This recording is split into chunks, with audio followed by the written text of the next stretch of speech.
The text message from my mother was crystal clear. Family meeting, 7 p.m., non-negotiable. I stood at my parents' front door, my hand hovering over the brass knocker, knowing whatever waited inside wouldn't be good.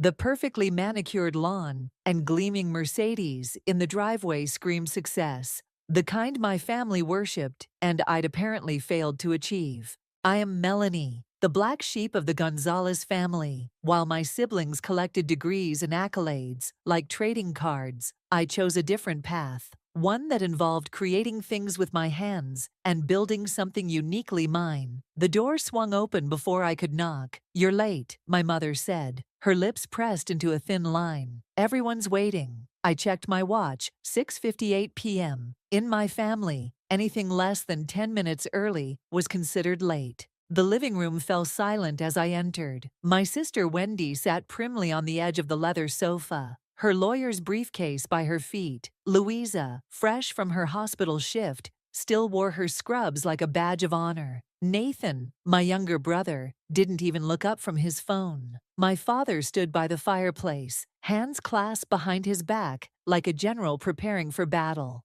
"Sit down, Melanie," he commanded, gesturing to the lone armchair facing everyone else. The setup reminded me of those intervention shows on TV. "What's this about?" I asked, remaining standing.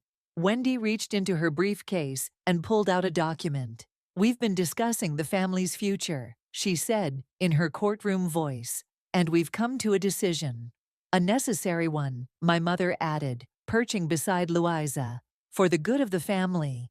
The document made its way into my hands. The legal jargon was dense, but certain phrases jumped out. Formal dissolution of familial ties, relinquishment of inheritance rights, termination of family association. "You're disowning me?" The words came out as a whisper. "It's not personal." Nathan finally looked up. "It's business." "Business," I laughed, the sound harsh in the quiet room. "I'm your daughter, your sister. How is this not personal?" "Your choices reflect poorly on the family name," my father said. "Your little craft hobby." "My business," I corrected. "Making trinkets in your apartment isn't a business." Louisa scoffed. "It's embarrassing." "Do you know how it feels when my colleagues ask what my sister does?" "We've given you every opportunity," my mother continued. "The best schools, connections, resources, and you've thrown it all away to play with glue and glitter." I looked down at the document again, my hands steady despite the earthquake in my chest. Years of subtle jabs, disappointed sighs, and backhanded compliments had prepared me for this moment. They'd never understood me, never tried to. "Where do I sign?" My mother blinked, clearly expecting tears or pleading. "Melanie, if you just reconsider your choices." "Where do I sign?" Wendy pointed to the bottom of the page. "Initial here and sign here. There's a notary waiting in the study." 10 minutes later, it was done. I was no longer officially part of the Gonzalez family. The weight of their expectations, their judgment, their disapproval, all of it lifted from my shoulders. "I hope you understand," my father said, as I headed for the door. "This is for the best." I turned back one last time, taking in their faces, the people who were supposed to love me unconditionally. "You know what's funny? You're so worried about the family name, about success and reputation, but you have no idea what I've actually built. You never bothered to ask." "Melanie," my mother started. "No," I cut her off. "You've made your choice. Now you get to live with it." The door closed behind me with a soft click, far too gentle for the magnitude of what had just happened. My phone buzzed, a notification from my business account. Another major order had come in, pushing my monthly revenue well into 6 figures. Again, I smiled as I walked to my car, thinking about the stack of orders waiting to be filled, the upcoming collaboration with a major retailer, and the feature article being written about my innovative approach to sustainable crafting. They wanted to cut me off? Fine. They'd learned soon enough what they'd thrown away. Success, after all, is the sweetest revenge. As I drove away from the house I'd grown up in, I didn't feel sadness or anger. Instead, I felt something else entirely: freedom. The freedom to be exactly who I was, without apology or explanation. Family, I realized, isn't about sharing a name or DNA. It's about who believes in you when no one else will. And I had people in my life who did exactly that. They just weren't the ones I was leaving behind. You did what? Mara nearly spilled her coffee across my workshop table. 3 days had passed since the disownment, and I'd finally gathered the courage to tell my best friend. Sign the papers without arguing, I said, carefully applying gold leaf to my latest creation. You should have seen their faces. They expected tears, begging, maybe a dramatic breakdown. But your inheritance, Mel, the family connections, all of it, just gone? I set down my tools and looked at her directly. What inheritance? A share in a car dealership I never wanted. The privilege of being told I'm a disappointment at every family dinner. Ezra burst through the door, his laptop clutched to his chest like a lifeline. My marketing guru and business partner always had perfect timing. Mel, you need to see this. He spun his laptop around. Our latest collection just got picked up by Style and Home magazine. They're calling you the artisan revolutionizing sustainable home decor. Mara peered at the screen. Holy shit, Mel. These numbers. Is that really how much you're making? That's just last month. Ezra grinned. Wait until they see what we've got planned next. The eco-friendly packaging initiative alone is going to... My phone buzzed, another order notification, then another, and another. What's happening? I asked Ezra. He refreshed his browser. The article just went live. We're trending on social media. The sustainable living community is going crazy over your recycled material techniques. I walked to the wall of shelves, displaying my latest pieces. Handcrafted home decor made entirely from reclaimed materials. Each piece told a story. Discarded wood transformed into elegant wall art. Salvaged metal reformed into striking sculptures. Forgotten glass reborn as stunning light fixtures. We need to scale up, Ezra said, already typing furiously. I'm getting inquiries from 3 major retailers. They want exclusive collections. Mara squeezed my shoulder. And your family has no idea. They never bothered to look, I said, picking up a piece I'd finished that morning. A delicate wind chime, made from sea glass and driftwood. Too busy being embarrassed by their crafty daughter to notice she built a 6-figure business from scratch. 7 figures actually, Ezra corrected, still typing. After these deals go through, my phone rang. Unknown number. Hello. Is this Melanie Gonzalez? A woman's crisp voice asked. This is Catherine Chen from Business Forward magazine. We're doing a feature on emerging entrepreneurs in the sustainable luxury market. Your name keeps coming up. I caught Ezra's eye. He gave me a thumbs up. I'd love to hear more, I said, keeping my voice steady despite my racing heart.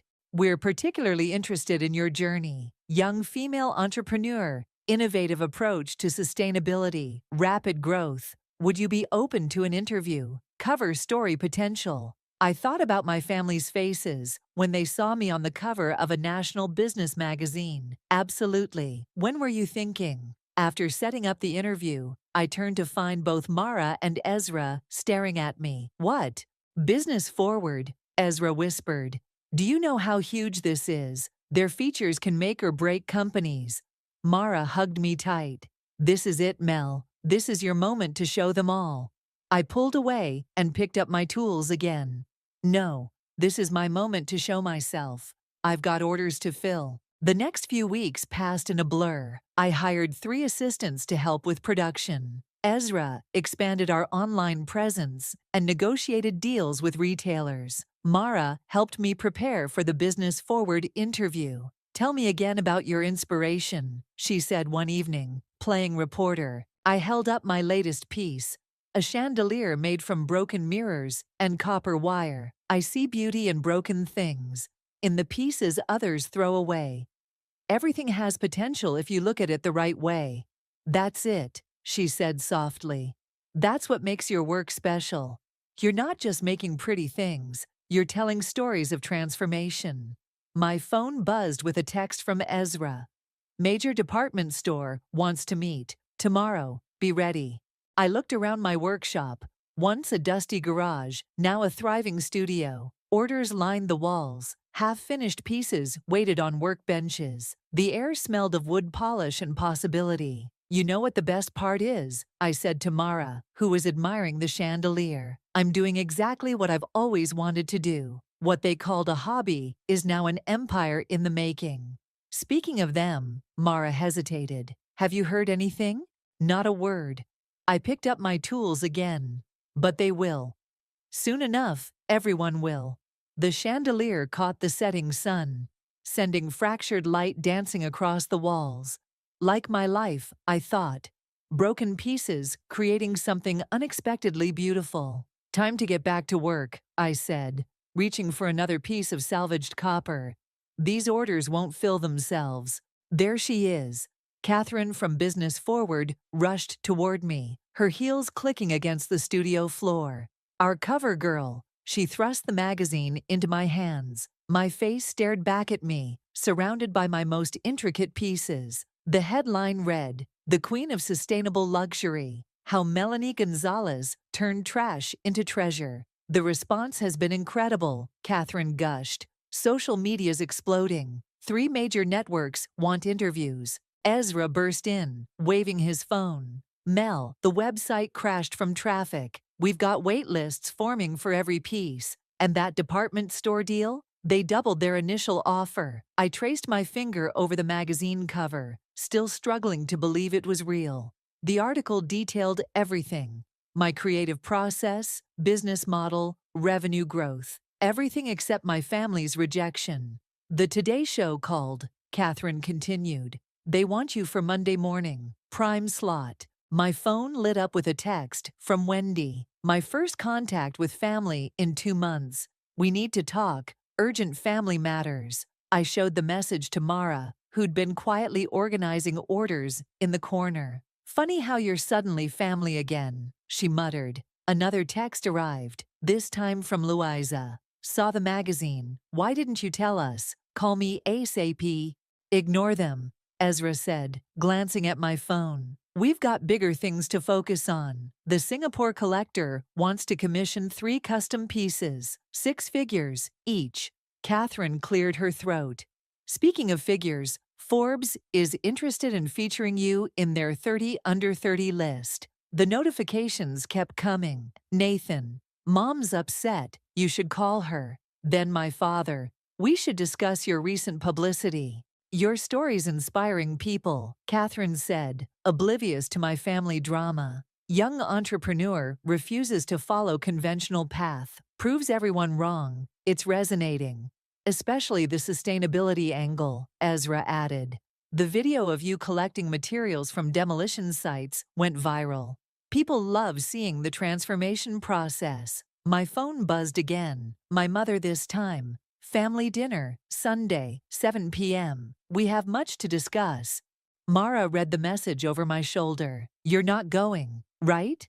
I set the phone down and picked up a piece of sea glass, turning it over in my hands. "Remember what you said about my work, Mara? About seeing beauty in broken things." "Mel, no, they don't deserve." "I'm going."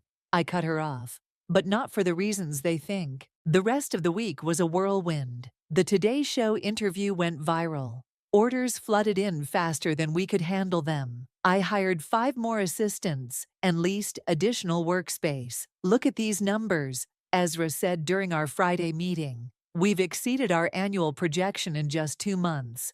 The sustainable luxury market can't get enough of your work." "The waiting list for custom pieces is 6 months long," one of my assistants added.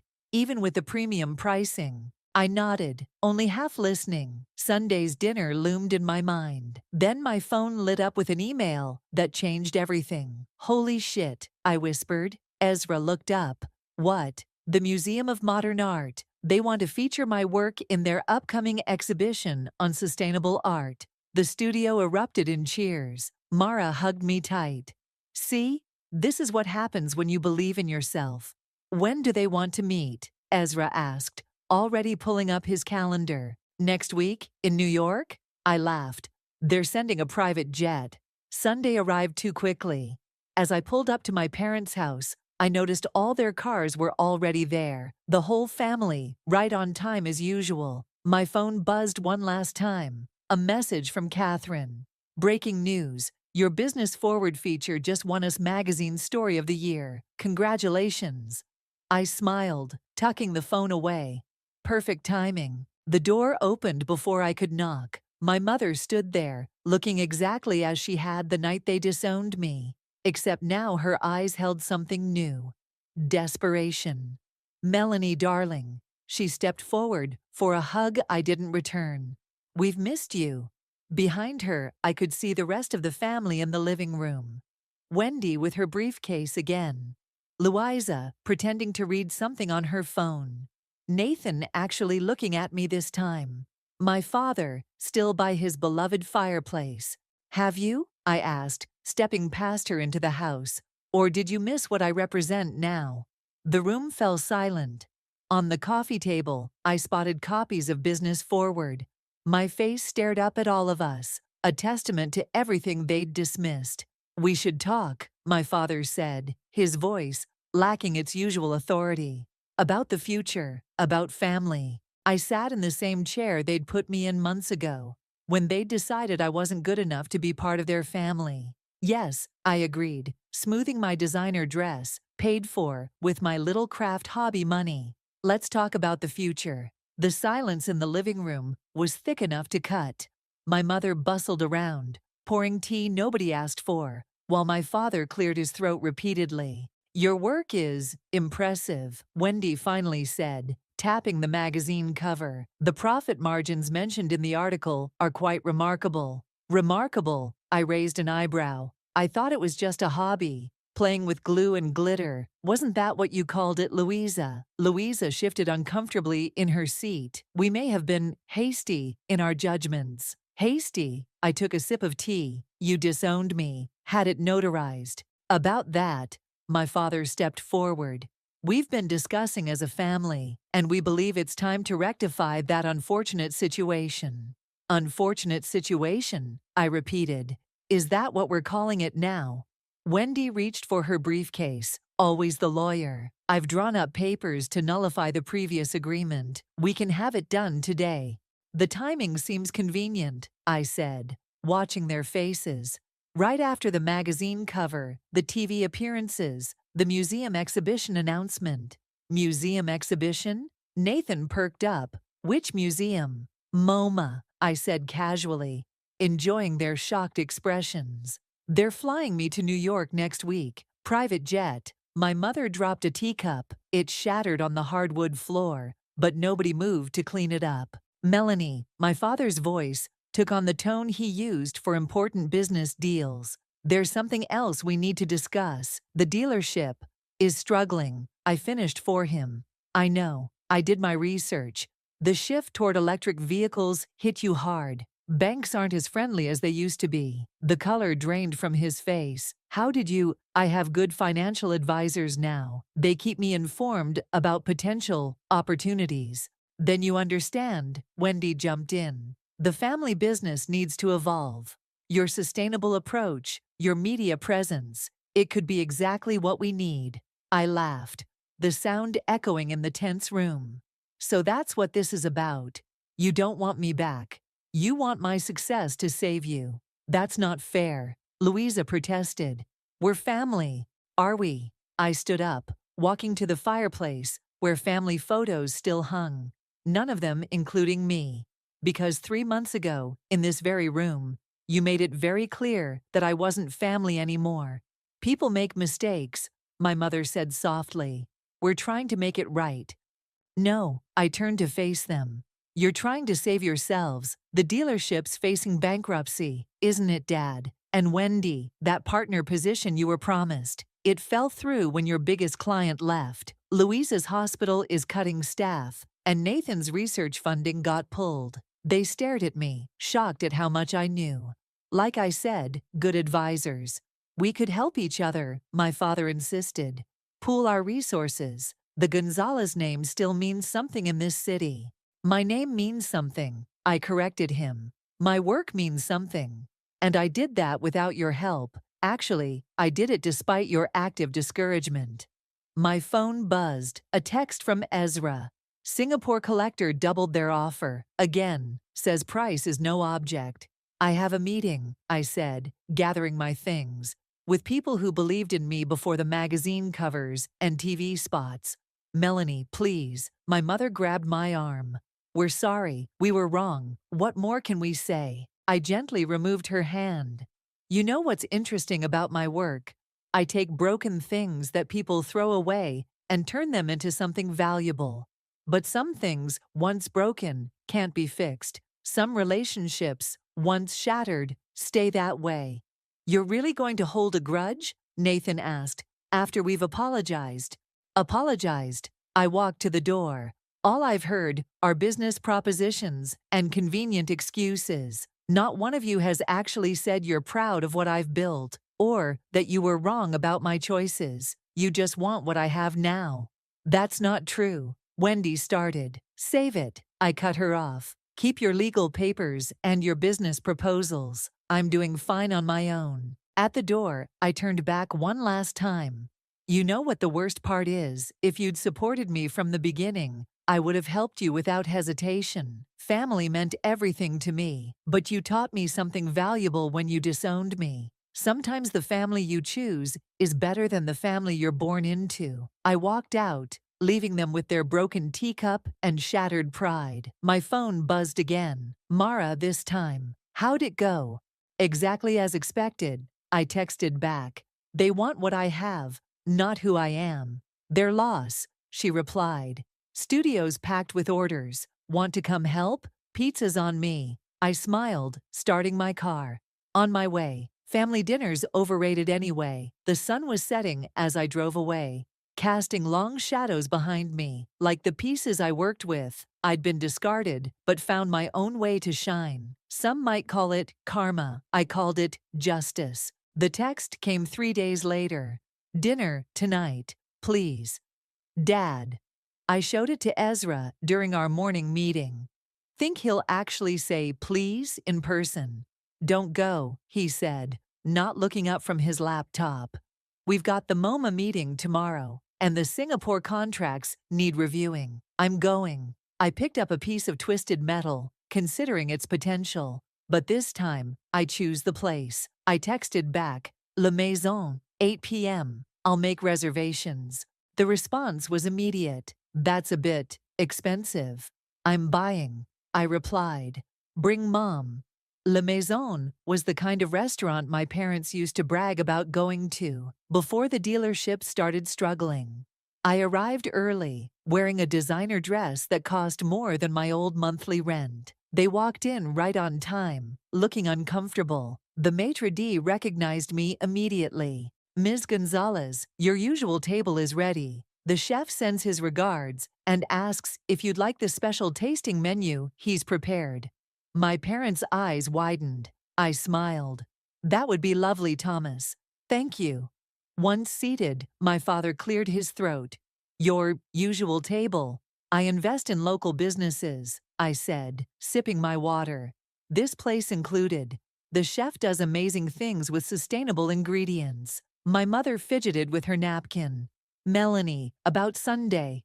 Let's order first. I cut her off as the sommelier approached. The 82 Bordeaux, please. The whole bottle. My father's face paled. I knew he recognized the four-figure wine. Now, I said, after our glasses were filled. What's so urgent? They exchanged glances before my father spoke. The bank called in our loans, all of them. We have 30 days to either refinance or sell the dealership. And my mother jumped in. We've explored every option. Nobody's lending in this market, not to car dealerships, especially not to dealerships without a clear transition plan to electric vehicles, I added. The first course arrived, tiny works of art on pristine plates. My parents barely touched theirs. We need help, my father said finally. The words seemed to physically pain him. Your help. Financial help, I clarified. Not family reconciliation. Both, my mother insisted. We were wrong, Melanie, so wrong. Seeing what you've built, what you've become, what I've become. I set down my fork. I'm exactly who I was 3 months ago. The only difference is now I have money and influence. The second course arrived. My father still hadn't touched his first. We're not just asking for money, he said. We want to merge the businesses. Your vision, your sustainable approach, it could revolutionize the dealership. Electric vehicles, eco-friendly practices, and save the family name, I finished. That's what this is really about, isn't it? My mother reached for my hand. I let her take it, watching her face. We're losing everything, Melanie. The house, the business, our reputation. Like I lost my family. She withdrew her hand. The main course arrived, perfectly cooked Wagyu beef. The chef stopped by personally to check on us. Everything is perfect, Antonio, I assured him. The new sustainable menu is brilliant. After he left, my father leaned forward. How much? Excuse me? To save the dealership, how much do you want? I laughed. The sound drawing glances from nearby tables. You still don't get it. This isn't about money. It never was. Then what do you want? He demanded. Frustration breaking through his carefully maintained facade. I wanted you to love me for who I am, I said quietly. I wanted you to be proud of me before the magazine covers and TV spots. I wanted a family who saw my value without a dollar sign attached to it. The dessert arrived, a spectacular creation of spun sugar and gold leaf. My mother started crying silently. We can change, she whispered. We can be better. I signaled for the check. Maybe you can. But here's the thing. I don't need you to anymore. I don't need your approval, your connections, or your name. I built something beautiful out of what you threw away. The bill came. I handed over my black card without looking at the total. So that's it? My father asked. You'll let the family business die? Let us lose everything? I stood up, smoothing my dress. You taught me an important lesson when you disowned me. Business is business. It's not personal. Melanie, please, my mother started. I have an early flight to New York tomorrow. I cut her off. The museum's sending a car at 6. Enjoy the rest of your dinner. It's already paid for. I walked out of La Maison, leaving them with their cold food and colder reality. My phone buzzed, Mara asking how it went. They finally said please. I texted back. Too bad it was for the wrong reasons. The night air was cool on my face as I headed home. Tomorrow I'd be discussing my art in one of the world's premier museums. Tonight, I'd left my parents with the bill they never saw coming. The true cost of throwing away family for the sake of appearances. They offered what? Mara nearly fell off her chair in my New York hotel suite. 20 million, I repeated, still staring at the contract MoMA's lawyers had presented for a permanent installation and consulting role on their sustainable art initiative.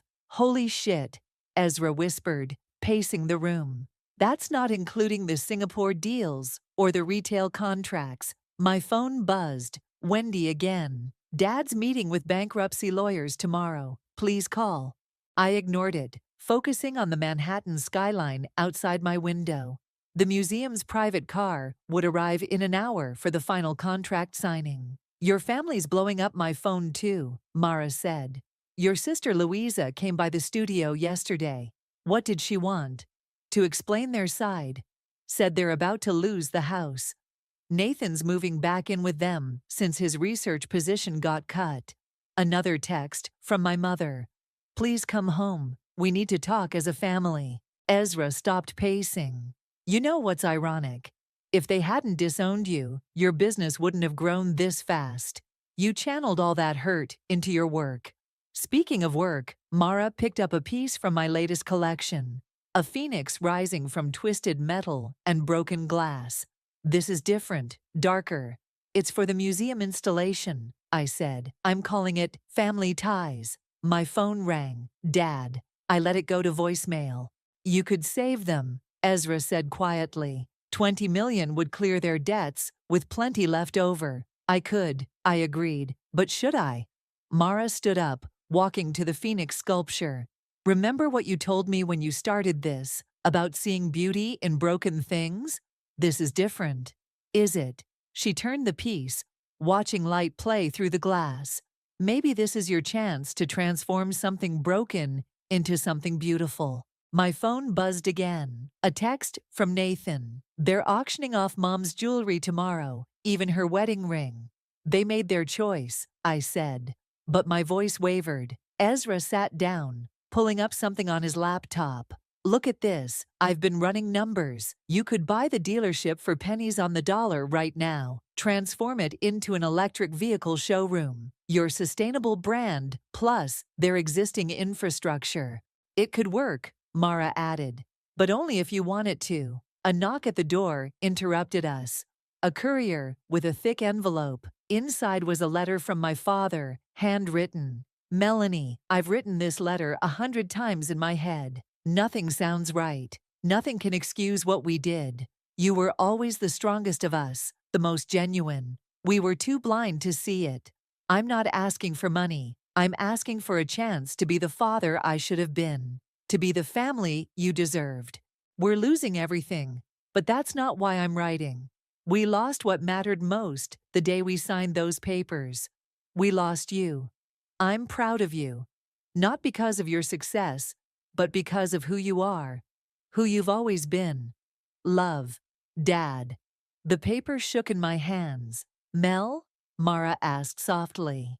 He said he's proud of me, I whispered. For the first time in my life. Ezra closed his laptop. The museum contract doesn't need to be signed today. We could postpone. My phone buzzed one final time. A text from Louisa. Mom's in the hospital. Stress and exhaustion. She keeps asking for you. I looked at the Phoenix sculpture, its broken pieces, forming something new, something stronger. Call the car, I said. We're making a stop before the museum. Where? Mara asked, though her smile suggested she already knew. The bank. I need to make some arrangements. And then, Ezra was already dialing. I picked up the Phoenix, carefully wrapping it. Then we're going to save a family. But on my terms. What are you thinking? Mara asked. A new company, sustainable luxury vehicles, electric showrooms with my art installations, a complete reinvention of what the family business means. With you in charge, Ezra added. With me in charge, I agreed. They want to be family again. Fine, but we do it my way. No more hiding who I am. No more shame about being different.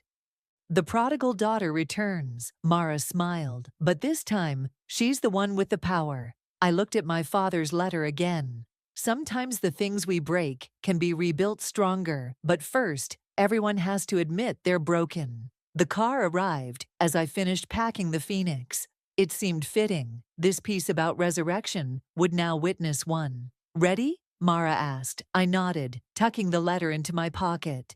Time to show them what family really means and what it costs. We headed down to the waiting car, the Phoenix carefully cradled in my arms. Its glass wings caught the sunlight, sending fragments of light dancing across the walls, broken pieces coming together to create something unexpected, something beautiful, just like family should be. The hospital waiting room fell silent as I walked in, the Phoenix sculpture still in my arms. My siblings looked up from their phones, their faces a mix of surprise and relief.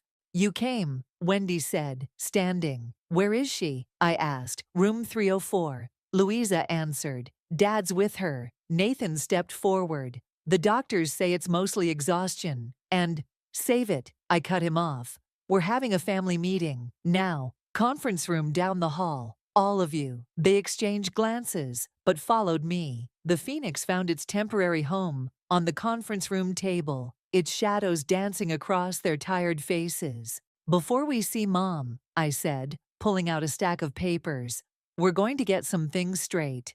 Is that? Wendy started, recognizing legal documents. A new company structure? Yes. I laid out the papers. The dealership gets restructured into Phoenix Electric, sustainable luxury vehicles. I'll clear the debts, invest in electric infrastructure, and integrate my art installations into the showrooms. Their eyes widened at the numbers. But, I continued, there are conditions. Of course there are, Nathan muttered. First, I'm CEO, non-negotiable. Dad becomes chairman emeritus, advisory role only. Each of you gets shares based on your contribution to the new vision, not family ties. Wendy reached for the papers. I pulled them back. I'm not finished. Second condition. The old family dynamics die today. No more judgment about life choices. No more forcing people into boxes they don't fit in. Is this revenge? Louisa asked quietly. No. I picked up the phoenix. It's resurrection. But first, you need to understand what you did. I faced each of them. Wendy, you drafted the papers to disown me. Louisa, you mocked my little hobby every chance you got. Nathan, you couldn't even look at me that night. Each of you chose status over sister. The room fell silent, except for the hum of fluorescent lights. We were wrong, Wendy whispered. Say it louder. We were wrong. She stood up, tears in her eyes. I was wrong. I let my own insecurities about success blind me. You built something amazing while I chased other people's definitions of achievement. Louisa joined her. I was jealous. You had the courage to follow your passion while I followed expectations. I'm so sorry, Mel. Nathan remained seated. I was a coward, he said simply. I knew they were wrong about you, but I stayed quiet. It was easier. I set the phoenix down. That's a start. Now, about Mom and Dad. The door opened. My father stood there, looking older than I'd ever seen him. I heard everything, he said. The nurses said you were here, and I... He trailed off, staring at the phoenix. Dad, no. He held up his hand. My turn. He walked to the sculpture, touching it gently. This is beautiful, like everything you create. I was too proud, too stuck in my ways to see it. To see you. The company, Wendy started. Isn't what matters, he cut her off. Your mother's upstairs wondering if she'll ever see her daughter again. Not because of the money or the business, but because we threw away our child for nothing. I felt tears threatening, but held them back. Not nothing. You threw me away for appearances, for status, for the family name. And look where that got us. He gestured to the hospital walls. Our name means nothing now, but you built something real, something meaningful. He picked up the papers, reading quickly. These terms, they're more than fair, more than we deserve. Dad, you'd be giving up control, Nathan pointed out.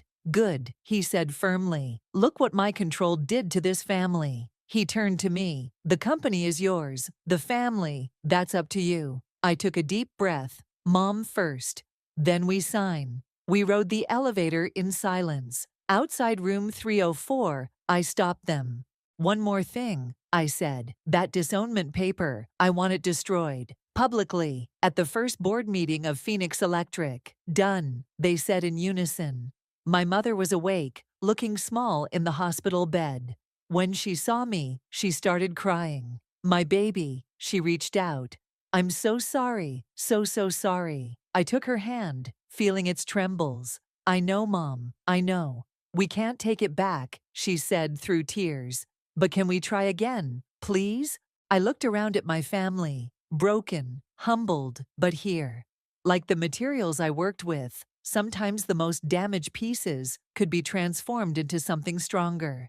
Yes, I said, squeezing her hand. But this time, we do it right. All of us. The phoenix on the conference room table caught the setting sun, sending ribbons of light through the hospital window. Sometimes, I thought, resurrection comes at a price, but if everyone's willing to pay it, the result can be beautiful. The Phoenix Electric showroom gleamed under spotlight and camera flashes. My latest installation, a massive chandelier made from recycled car parts, dominated the entrance. Reporters jostled for position as my father cut the ribbon. And with that, he announced, "We welcome you to the future of sustainable luxury." Mara appeared at my elbow.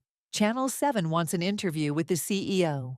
The CEO is busy admiring her work. I smiled, watching potential customers stream in. Ezra rushed over with his tablet. Pre-orders are insane. The sustainable luxury market is eating this up. Your art installations are trending on every platform. My mother touched my arm gently, a new habit she'd developed, as if making sure I was real. Melanie, darling, The governor's asking about commissioning a piece for the State House. Tell him to call my assistant. I winked. I'm very exclusive these days. Across the showroom, Wendy was explaining our innovative financing programs to a group of investors. Louisa had taken a part-time position, heading our medical transport division. Even Nathan had found his place, leading our research partnership with local universities. Ms. Gonzalez, a reporter, pushed forward. How does it feel to revolutionize a traditional family business? Before I could answer, my father stepped in. My daughter didn't just revolutionize the business, he said proudly. She saved it by being exactly who she always was. The reporter's eyebrows shot up. Even after the family drama, our sources say there was quite a rift. I met my father's eyes. Sometimes rifts create space for new foundations. Speaking of foundations, Ezra interrupted. Tablet extended. The Sustainable Arts Foundation called. They want you to head their board. My mother squeezed my hand. Go, she whispered. We can handle things here. I shook my head. Family first, business second. That's our new motto, remember. The showroom continued filling with people, admiring both the vehicles and the art. Each piece told a story of transformation, from the chandelier above to the small phoenix sculpture still perched on my desk. Mel, Mara called out, your sister's looking for you. Something about the community outreach program? I found Louisa in the conference room, surrounded by blueprints. We got approved, she announced. The Youth Art Center can break ground next month. In the old dealership lot? Where else? She smiled. From car sales to creating opportunities, very on brand for the new U.S. Nathan poked his head in. Mom's getting emotional again. Dad's trying to handle it, but I followed him to find our mother wiping tears, surrounded by concerned guests. Mom, I touched her shoulder. You okay? She pulled me into a hug. I just never imagined all of this. You've made something so beautiful, inside and out. We made it, I corrected her. Once we stopped breaking things and started fixing them. Wendy joined us, champagne in hand. To fixing things, she raised her glass. And to my sister, who taught us that sometimes the most valuable things are the ones we almost throw away. The evening wound down. As the last guests left, my family gathered under the chandelier. Its shadows danced across our faces, broken pieces creating patterns none of us could have predicted. The disownment papers, my father said suddenly. We never did destroy them publicly. I walked to my office, returning with a document that had changed everything. Actually, I said, I had other plans for these. I handed pieces to each family member. Together, we walked to the art installation in the center of the showroom. A massive glass furnace, part of my live demonstration space. The phoenix rises, I said, opening the furnace door. But first, the old has to burn. One by one, we fed the papers into the flames. As they burned, I reached for the glass-blowing tools. Watch, I told them, gathering the molten glass mixed with the paper's ashes. This is how you make beauty from pain. Hours later, a new piece sat cooling. A small family of glass figures, their cores containing the ashes of our worst moment, transformed into something new. It's us, my mother whispered. It's who we are now, I corrected. Not perfect, not unbroken, but stronger where we were broken. Ezra and Mara found us still there, admiring the piece. Ready to call it a night, boss? Ezra asked. I looked at my family, really looked at them. At my father's proud smile, my mother's gentle touch, my siblings' relaxed poses. At how far we'd come from that night, they'd tried to disown me. Actually, I said, I think we're just getting started. The chandelier above caught the last light of day, sending fragments of rainbow across the showroom floor. Like family, like art, like life itself, sometimes the most beautiful things come from knowing exactly which pieces to keep, which to transform, and which to let go. Come on, I told them all. Let's go home. And this time, I knew exactly what that meant.